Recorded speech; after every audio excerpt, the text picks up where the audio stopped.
Bonjour à tous, alors dans cette vidéo, petite vidéo rapide pour vous expliquer ce que c'est ce symbole sigma et vraiment les rudiments. Alors vous le trouverez toujours donc écrit comme ceci, alors c'est la lettre grecque sigma, donc là le S majuscule, d'accord. Le petit sigma, vous le connaissez, vous l'avez déjà rencontré, c'est ce petit ici sigma minuscule qu'on utilise pour l'écart type, sachant que celui-là c'est le sigma donc majuscule, donc c'est les deux mêmes lettres. Voilà. Alors quand vous le rencontrerez, c'est souvent dans le chapitre évidemment des suites ou en spécialité pour ceux qui font spécialité maths. Donc vous avez toujours dessous ici deux nombres. Alors vous avez d'abord une lettre, ensuite qui est égale à quelque chose, et en haut dessus vous avez par exemple ici un 5. Voilà. Et vous avez ici une expression qui peut être constante ou qui dépend de k.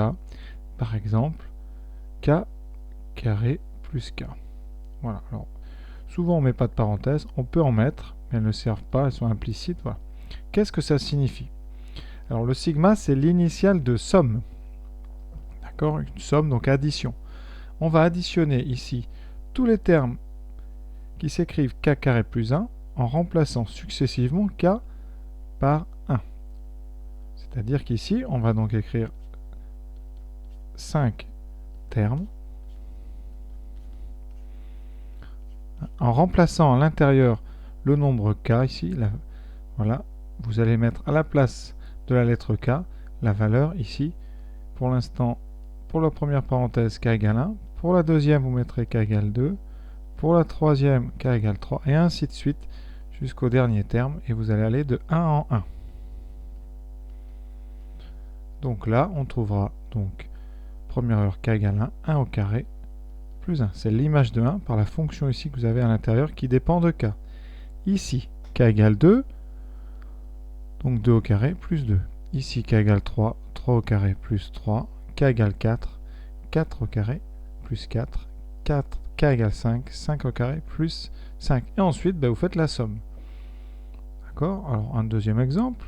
Somme, par exemple. Alors, la lettre, ici, elle peut changer. Vous pouvez avoir i égale, par exemple, 0 à 3 de 2i plus 1. Donc, vous allez faire exactement la même chose. Remplacer dans la première parenthèse ici i par le premier nombre qui est écrit là, c'est un nombre entier, c'est 0, plus la deuxième i par l'entier suivant, c'est-à-dire 1, puis i égale 2, jusqu'à atteindre le nombre qui est écrit en haut. Donc vous avez un indice donc ici de départ, un indice de fin. Donc là i égale 2, et le dernier c'est i égale 3, et à chaque fois on remplace la variable ici, i, par sa valeur 0, 1, 2 et 3. Donc là on aura 2 fois 0 plus 1, plus 2 fois 1, plus 1, plus 2 fois 2, plus 2, plus 2 fois 3, pardon, plus 1, voilà, je disais, voilà. Et donc après, vous calculez ici, par exemple, ça fera donc 1 plus 3 plus 5 plus 7, qui nous donne 16. Voilà, un troisième exemple. Donc ici, on a une somme de 0 à 4 de la fonction k sur 2. Donc on va remplacer k par 0, puis 1, puis 2, puis 3. Donc ici, vous avez une expression qui dépend de k et dans laquelle vous allez remplacer successivement k par les entiers de 0 jusqu'à 4. On obtient 0 sur 2, plus 1 sur 2, plus 2 sur 2, plus 3 sur 2, plus 4 sur 2. Et après, vous n'avez plus qu'à calculer. Alors, il existe des petites propriétés. Alors, je vais vous en montrer une. Ici, d'abord, je vais faire la somme. Donc, on a 0, plus 1 demi, plus 1, plus 3 demi, plus 2, qui donne donc 3 plus 2, 5.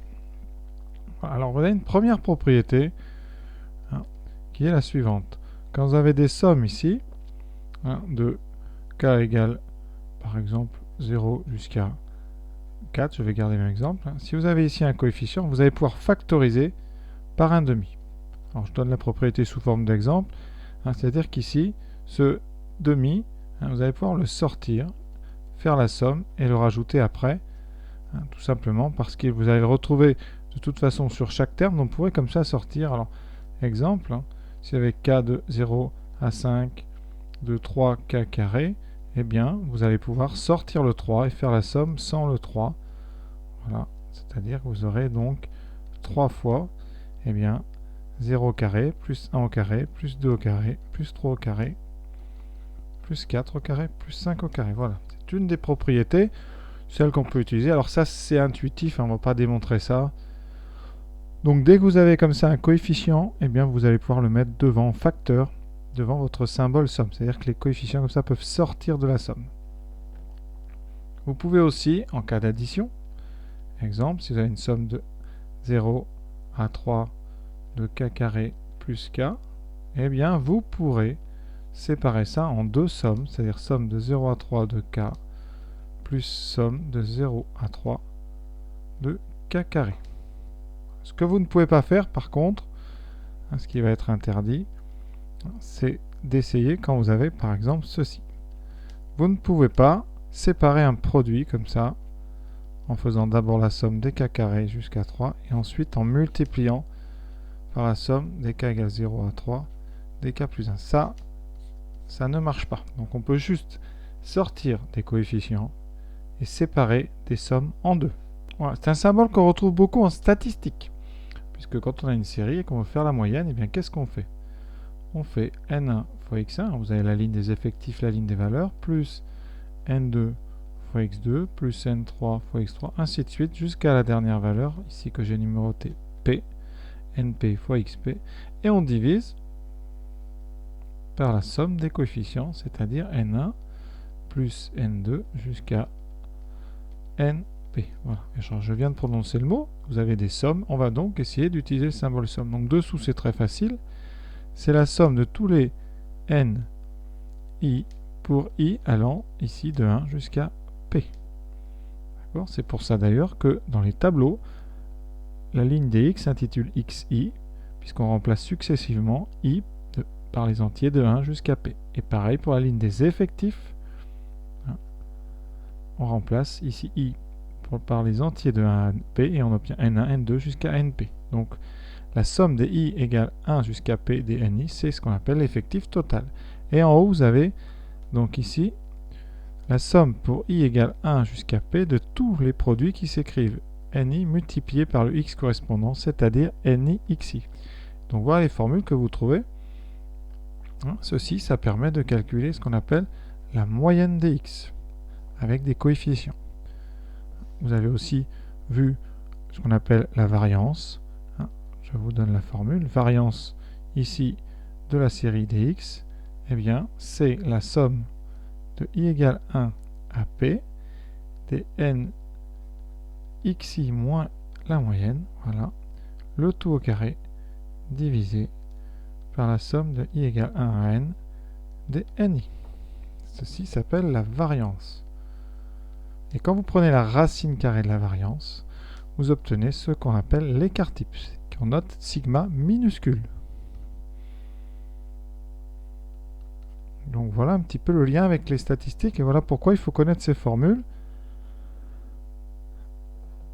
Alors ce symbole il apparaît aussi dans le chapitre des suites géométriques. Je vous rappelle que quand on prend q différent de 1 et qu'on prend une suite géométrique, eh bien vous avez une formule comme ça qui sert à calculer la somme des termes. Et vous savez, la somme des termes, c'est la somme des puissances d'un nombre, 1 plus q2 plus q3. Et cette somme, elle s'écrit comme ça, donc sigma des k égale 0 à n des q puissance k. Et vous connaissez la formule, ça donne 1 moins q puissance n plus 1 sur 1 moins q. Tout ça pour q différent de 1. Je l'ai appliqué une fois pour vous montrer ici. La somme des puissances de 1,5 de 0 à 10, si on utilise le symbole, c'est donc 1,5 puissance 0 plus 1,5 puissance 1 plus 1,5 puissance 2 plus 1,5 puissance 3, etc. jusqu'à 1,5 puissance 10. Pour éviter de calculer tout ça, eh bien on a une formule, c'est celle du dessus. On écrit donc que cela vaut 1 moins 1,5 puissance 11 sur 1 moins 1,5. Donc voilà ce symbole. Donc maintenant, eh bien, je vous invite à faire quelques récurrences qu'il l'utilise, comme ça, vous aurez progressé. À très bientôt.